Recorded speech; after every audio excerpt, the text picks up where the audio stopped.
স্বরাষ্ট্র উপদেষ্টা lieutenant general Mohammad Jahangir Alam Chowdhury অবসরপ্রাপ্তর সঙ্গে আজ রাজধানীর বাংলাদেশ সচিবালয়ে তার অফিস কক্ষে বাংলাদেশে নিযুক্ত ফ্রান্সের রাষ্ট্রদূত মারি মাজদুপোয় সৌজন্য সাক্ষাৎ করেন। সাক্ষাৎকালে বিদ্যমান আইনশৃঙ্খলা পরিস্থিতি, পুলিশ সংস্কার, অবৈধ অস্ত্র উদ্ধার সহ নানাবিধ বিষয়ে আলোচনা হয়।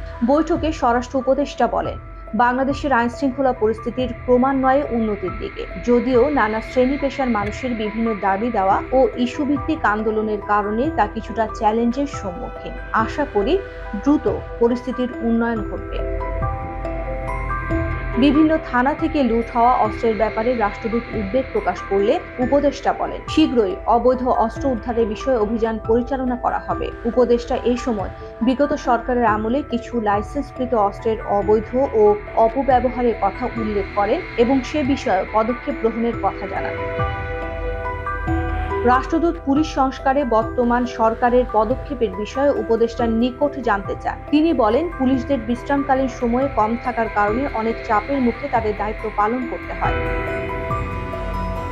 রাষ্ট্রদূতের সঙ্গে একমত প্রকাশ করে উপদেষ্টা বলেন, আমরা পুলিশ সংস্কারের নীতিগত সিদ্ধান্ত নিয়েছি, তবে তা প্রাথমিক পর্যায়ে রয়েছে।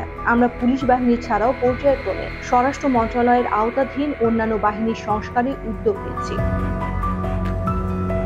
সাক্ষাৎকালে ঢাকাস্থ ফ্রান্স দূতাবাসের deputy head of mission Guillaume Audren de Kerdrel সহ স্বরাষ্ট্র মন্ত্রণালয়ের ঊর্ধ্বতন কর্মকর্তাবৃন্দ উপস্থিত ছিলেন।